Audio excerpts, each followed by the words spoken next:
Hello friends, welcome to my channel Educom. तो friends, आप सभी का मेरे चैनल पे बहुत बहुत स्वागत है। तो जैसे कि मेरे कुछ प्रॉब्लम की वजह से 2 दिनों तक वीडियोस नहीं बन पा रहा था।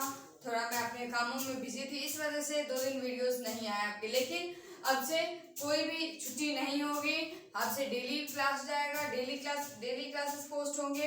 और आप लोग सब्सक्राइबर आप लोग काम नहीं कर रहे, थोड़ा हम अपना काम जैसे कर रहे हैं, मेरी मेहनत वैसे हो रही है, वैसे थोड़ा सा आप लोग भी मेहनत कर लें, है ना।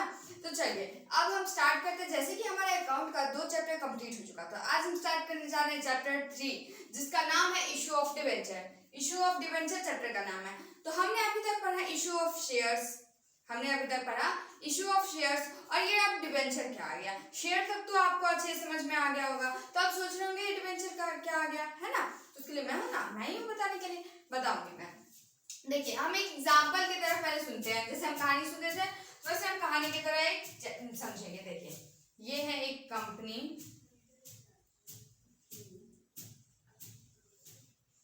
थोड़ी बड़ी सी कंपनी होनी चाहिए नहीं।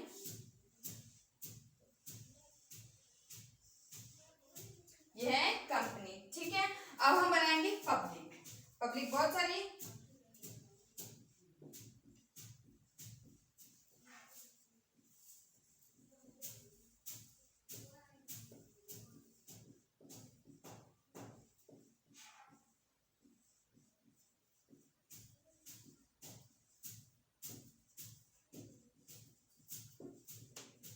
ये बनी हमारी पब्लिक,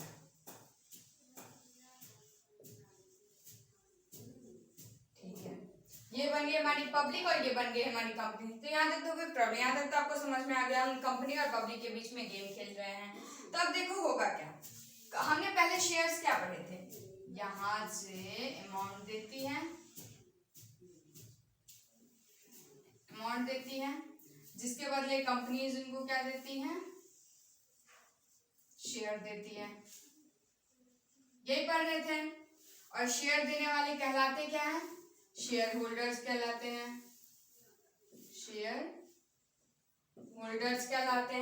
यही हम पढ़ रहे थे। इसको कहते क्या है, इशू ऑफ शेयर, यही पढ़ रहे थे। अब देखो होगा क्या। अभी तक तो बस पैसे दे थी और शेयर्स के बदले पैसे दे रही थी। अब क्या करेगी पब्लिक जो है वो कंपनी को पैसे तो देगी, लेकिन किसमें देगी, लोन में। शायद आपको दिख नहीं रहा हो, पब्लिक जो है वो किसमें देगी, लोन देगी, ठीक है।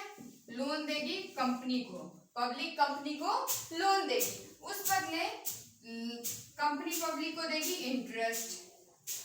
क्या देगा, फिक्स्ड रेट पे इंटरेस्ट है, फिक्स्ड रेट, ठीक है। फिक्स्ड रेट पे इंटरेस्ट देगा कंपनी उसको। या इस फेनोमेना, इसको मेथड को, इस जो भी बोल दो, फेनोमेना बोल दो, मेथड बोल दो, इसको क्या कहते हैं, इशू ऑफ डिबेंचर।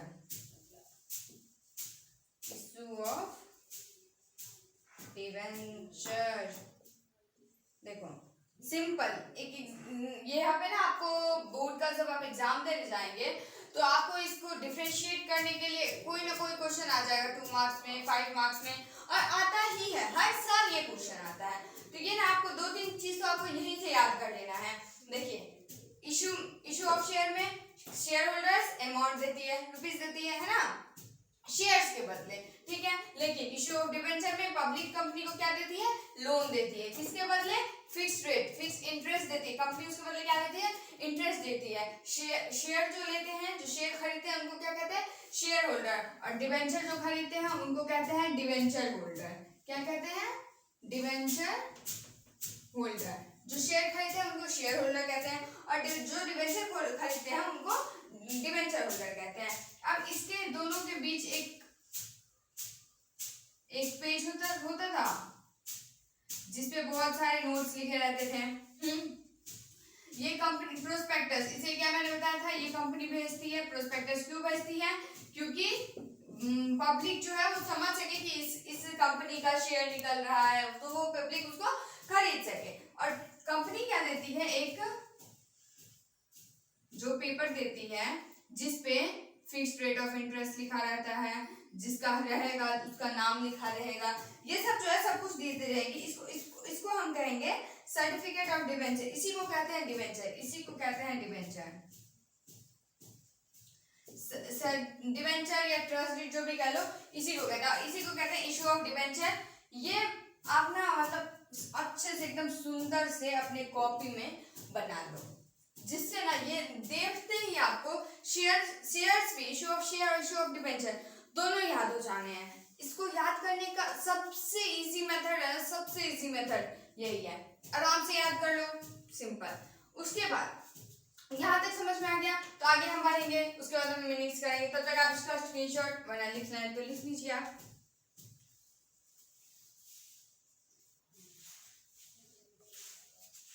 हाँ बच्चों, तो अब हम करेंगे मीनिंग्स और फीचर्स। तो जैसे कि मैंने आपको पहले जो फ्लोचार्ट करवाया वो फ्लोचार्ट आपने नोट कर लिया होगा, और इस फ्लोचार्ट को आप अपनी कॉपी में जरूर से जरूर बना लीजिएगा और सुंदर से बनाइएगा, जिससे आप कभी भी अगर आप अपनी कॉपी खोलें और उस चैप्टर को देखो सबसे ऊपर उसका फ्लोचार्ट रहेगा, और इससे आपको आधा से ज्यादा पार्ट विदाउट थ्योरी को पढ़े, विदाउट थ्योरी में इतना टाइम दिए, उसको देखते ही कुछ सेकेंड्स में ही आपको समझ में आ जाने वाला है। तो चलिए अब हम स्टार्ट करते हैं मीनिंग। मीनिंग क्या है? Debenture is a written document, जैसे कि मैंने बताया रिटन डॉक्यूमेंट है। Debenture is a written document written by the company under its common seal. किसके द्वारा बनाया जाता है? कंपनी के द्वारा, उसके कॉमन सील के अंदर, acknowledging its borrowing debt having terms और repayment of principal and payment of interest time at a specified fixed rate. Time जो होता है ना वो यूजुअली ना हाफ ईयरली का होता है, ठीक है, 6 मंथ का, यूजुअली हाफ ईयरली। यहाँ पे आप लिख लीजिएगा, ठीक है। देखिए होता क्या है, डिबेंचर क्या होता है? डिबेंचर एक रिटन डॉक्यूमेंट होता है, ठीक, यहाँ पे लिखा है रिटन डॉक्यूमेंट, चलो एक रिटन डॉक्यूमेंट हो गया है। किसके द्वारा रिटन लिखा जाता है? कंपनी के द्वारा लिखा जाता है। किसके अंदर? कॉमन सील, मतलब कॉमन सील मैंने बताया ही था उस दिन। कॉमन सील क्या होता है? एक सील जो होता है, किसी भी कंपनी का सील होता है ना, मोहर जिसे कहते हैं, उस मोहर के अंदर उसमें होता क्या है? It's borrowing debt having terms, मतलब जो लोन कंपनी ने लिया है उसके रिगार्डिंग जो भी टर्म्स एंड कंडीशंस है वो लिखे रहते हैं। रिपेमेंट कब उस लोन का होगा उसके प्रिंसिपल्स लिखे रहते हैं। पेमेंट ऑफ इंटरेस्ट कब देना है, इंटरेस्ट पे कब करना है। वैसे ज्यादातर जो हाफ ईयरली 6 मंथ्स पे होता है at a specified fix rate, और फिक्स रेट पे जो है डिबेंचर का इंटरेस्ट जो है वो फिक्स रेट पे दिया जाता है डिबेंचर होल्डर्स को। यहाँ तक समझने में कोई प्रॉब्लम नहीं। आगे हम समझते हैं फीचर्स क्या क्या है। एक चीज ना हमेशा ध्यान रखना कि आप लोग ना मीनिंग याद करने से पहले फीचर्स याद कर लेना। फीचर्स याद करने से ना दो मतलब क्या प्लस पॉइंट्स है फीचर्स याद करने के। होता क्या है, देखिए आपको बिहार बोर्ड में क्वेश्चंस जो है ज्यादातर मैंने यही देखे हैं कि या तो what is debenture, what is share, इस टाइप का डिफाइन वाले टाइप का रहेगा, डिफाइन करना है, ठीक, और नहीं तो उसके फीचर्स, कैरेक्टरिस्टिक्स, लिमिटेशंस, यही सब बताने को रहता है। तो अगर आप फीचर्स याद कर लेते हैं तो अब वो हमने जितना भी चैप्टर, इसमें आप एक चीज गौर जरूर किया होगा, फीचर्स, कैरेक्टरिस्टिक्स, नेचर्स, ये जो हम पढ़ते हैं ना, तो इसी से जो हम मतलब जो हमारा डिफाइन होता है वो इसी के रिगार्डिंग होता है। जैसे कि अब मैं एक चीज दिखाती हूँ, written document certificate acknowledging borrowing by the company, ठीक, mode and period of repayment, debenture holder get fixed rate of interest, है ना, वही है, यही चीज इसमें भी लिखा जाता है। लेकिन ये क्या है, ये शॉर्ट फॉर्म में 3 पॉइंट्स में बना के, आप यही अगर पॉइंट्स में बना के लिख लोगे और आपको लिखने का तरीका आ जाएगा ना, तो आप रियली मार्क्स गेन, आपको बहुत इजी हो जाएगा मार्क्स गेन करना, ठीक है। बस आप ये याद कर लो, इसको इस तरीके से उसमें लिख दिया करो। तो चलिए हम स्टार्ट करते हैं। फीचर्स हैं क्या? फर्स्ट है written document certificate acknowledging borrowing by the company, वही रिटन डॉक्यूमेंट होता है, सर्टिफिकेट होता है, डॉक्यूमेंट कह लो, सर्टिफिकेट कह लो, जो क्या उसमें रहता क्या है, जो मतलब कंपनी जो है लोन लेती है उसके बारे में लिखा रहता है, ठीक है, कंपनी कितना लोन ली है उसके बारे में लिखा है, बोरो की mode and period of repayment, कब रिपेमेंट करना है। दूसरा debenture holder get fixed rate of interest, debenture holder जो है उनको फिक्स्ड रेट ऑफ इंटरेस्ट में मिला जाता है, और इसी को कहते हैं हम कूपन रेट, कूपन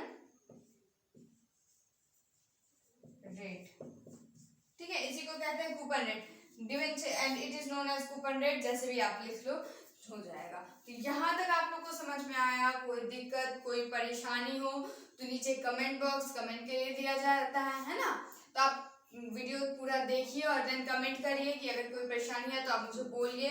मैं अगर जवाब हो पाएगा तो मैं उसमें जवाब दूंगी, नहीं हो पाएगा तो मैं पर्सनली आपको जवाब दूंगी। नहीं अगर पर्सनली हो पाया तो मैं उसी चीज पे, उसी क्वेश्चन पे मैं अपना पूरा एक वीडियो ही बना के दे दूंगी, ठीक है। तो आप लोग लाइक सब्सक्राइब डेली डेली बोलना सही नहीं लगता है। अगर आपको लगता है कि लाइक करना चाहिए तो करिए, शेयर करिए अपने फ्रेंड्स के साथ, ताकि बिहार का, जैसे कल बिहार का रिजल्ट आया है ना, तो सारे बच्चे को कॉन्ग्रेचुलेशंस, हर बच्चे को कॉन्ग्रेचुलेशंस जो बच्चे इस बार निकले हैं। और अगर किसी का मार्क्स कम आया है तो कोई बात नहीं, बोलते हैं ना sheet of paper can decide your future, या तो एक शीट का पेपर, एक पेपर जो है वो कभी हमारा फ्यूचर डिसाइड नहीं कर सकता है ना। 40-40, 30-30%, 50-50% वाले पर्सन आज आपको बहुत दिखने को ऐसे मिल जाएंगे, जिनके बोर्ड्स पे, जिनके 10th में 12th में 30%, 40%, यहाँ तक कि फेलियर्स भी आ जाते हैं ना, लेकिन वो रहते हैं कहाँ पे? एकदम हाई लेवल पे होते हैं ना। इसी की तरह आपको भी हाई लेवल पे जाना है बच्चों। बिल्कुल भी किसी के ताने मत सुनिएगा, क्योंकि ना दुनिया होती है ताने देने के लिए, ठीक है। आज आपके रिजल्ट पूछने के लिए हजारों लोग, आप जिसको नहीं जानते होगे ना, वो भी कॉल कर देगा, वो भी कॉल करके पूछ लेगा कि भाई तुम्हारा रिजल्ट कैसा है ना, कैसा है ना। बस जाने दो, है ना, हाँ ठीक है, हो गया, बस खत्म, कोई बात नहीं, जैसा वैसा चलने दो।